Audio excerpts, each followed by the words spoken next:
If you follow multiple competitive games, then you'll know how often these kinds of conversations pop up in regards to the best players of any game or sport. To be one of the greats, it's all about natural talent or genetics. No, it's all about determination and hard work.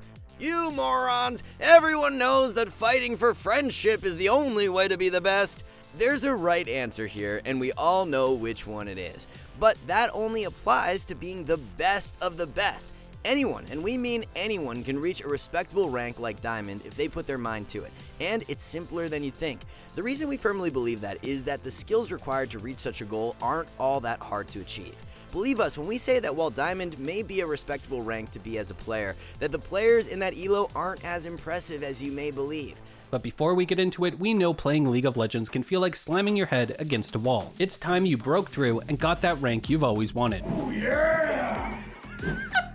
Find out how at skillcap.com, link in the description below. Now, back to the video. Diamond players make mistakes just as silly as the ones you're probably making every single game, and we're going to prove it. To show that we're not cherry-picking the most ridiculous of examples, we've gone out and chosen a random Diamond mid laner and made sure to look at 3 random games that they played in a row. Let's check them out in order. During the first game, the player is on Ahri and is fairly low from being ganked by the enemy jungler and support. That's fine. Getting ganked from every angle of the map is the sad reality all mid laners have to bear. But here's what happens next. As her Rammus rolls on in to make a big play, Ahri dashes forward with her ult, and instead of pressing charm on the CC target, she whiffs onto the enemy Swain instead. To be clear, that's a ridiculous mistake to make in high elo. You almost always wait for your teammate with guaranteed CC and then chain your skill shot off that. If Ahri hadn't messed that up, this play by Rammus literally results in a triple kill with how OP Ahri can be when getting resets in fights. That was pretty bad. So let's take a look at this next play from the game right before that one. As LeBlanc is trading in mid, she W's forward to deal some quick damage onto Syndra. As she does so, pay attention right beside her. Kayn is walking through a ward to gank. Not only is LeBlanc being ganked at the moment, but look at her available spells at the moment. Even if she was fighting a fair 1v1, she would get obliterated by Syndra if she doesn't go back to her W here. And yet, she lets her W expire and just stands there giving herself over on a silver platter to the enemy team. Again, even if she didn't see Kayn, Syndra would have easily killed her 1v1 anyway, so why on earth didn't she port back? Better yet, how about this from the game right before this one too? This time, the Diamond player is on Kai'Sa versus Renekton mid of all things. Look how little she's harassing him as he walks up to randomly hit minions. Not only is she failing to properly build a health lead, but Kai'Sa goes completely out of her way to make sure she crashes the minions on the second wave, which is a mistake we cannot cover enough at SkillCapped. The most standard matchup game plan versus any melee champion is almost always build up a big crash to harass them as they last hit under tower. Instead, this feeble crash gives Renekton the easiest time of his life at the tower. He's cruising through the easiest lane phase of his life. Soon thereafter, Renekton hits his famous level 3 spike. Having completely failed any of the simple lessons we constantly teach, Kai'Sa is ganked by the most infamous duo in League of Legends and loses the lane instantly. The main point we want to get at is that the ridiculous mistakes you see in low elo don't really ever go away. Not just in Diamond, but even in Challenger and professional play. There's a reason those Guess the Elo videos are so popular and why they can be so tricky to get right. The only real difference between lower and higher elo brackets is simply the frequency at which these ridiculous mistakes happen. That, plus a player's ability to recognize those mistakes, naturally increases as elo goes up as well. Really, that's all there is to getting Diamond, not just in League, but most competitive games for the most part.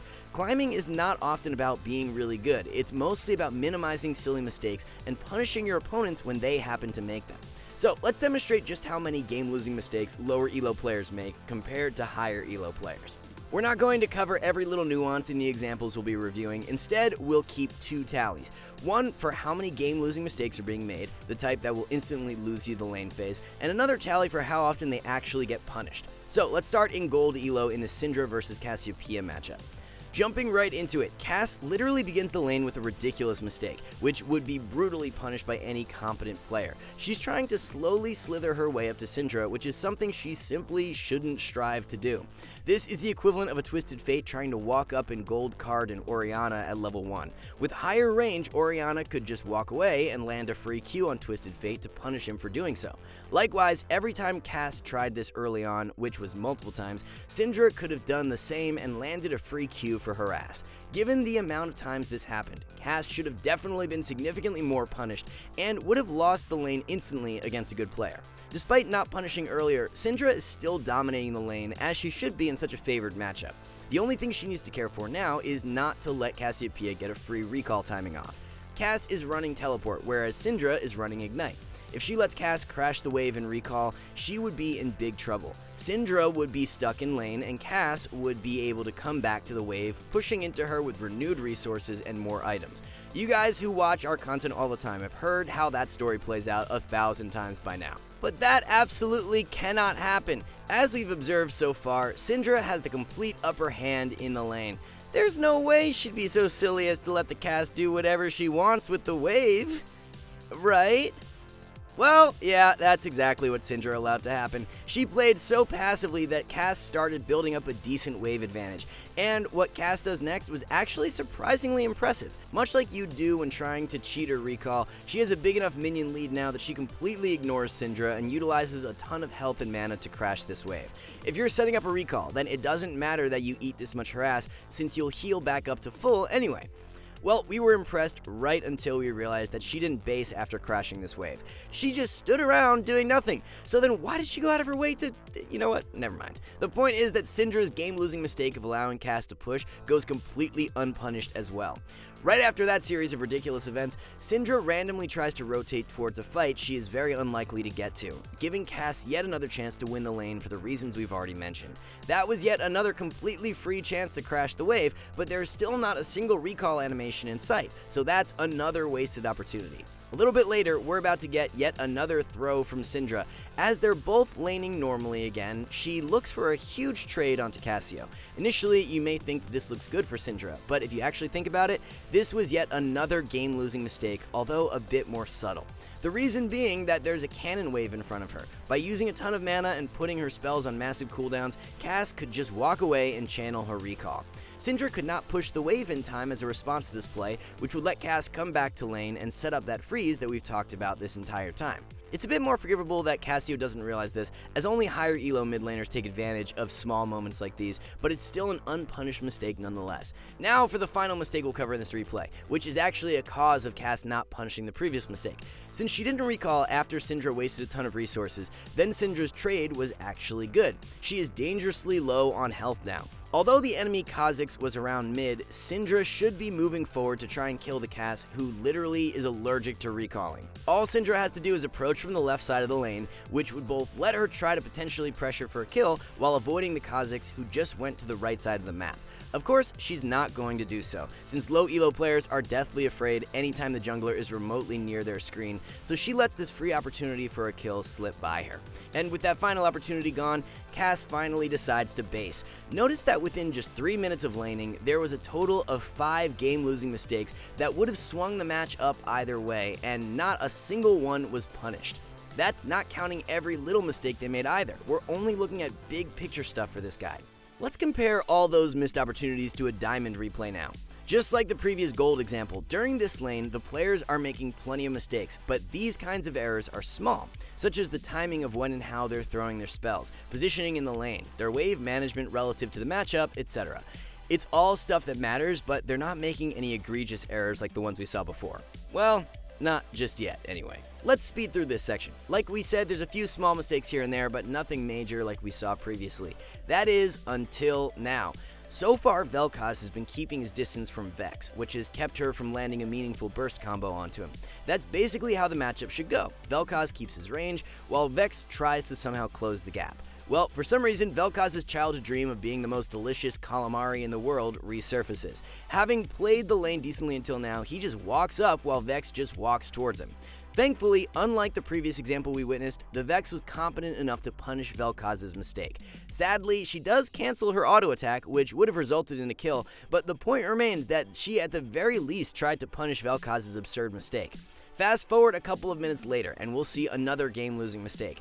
Vex, who now has no flash, finds herself in a wave state like this. Looking at Vel'Koz's health bar, it's clear as day that he's not going to die anytime soon, which means that right now there's no kill opportunity to be had, especially since Vel'Koz can just play safe with the wave pushing into him. Which means that right now, Vex should not care in the slightest to trade with Vel'Koz, but instead she should focus on fixing the wave so that she's not punished for her flash being down.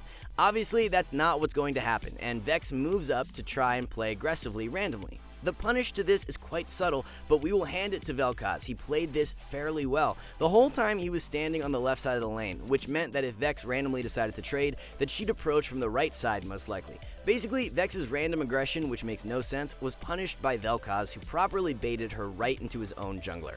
Hopefully it's clear what we're getting at in this guide. Yes, we've only looked at one low elo and one diamond example in this guide, but we can assure you that this is about the average amount of game-losing mistakes you'd see at each of these ranks. The reason you're not climbing is simpler than you think. If you're low elo, you're definitely making more game-losing mistakes than you realize. There's a reason that a good player will consistently crush almost every single game they play while smurfing.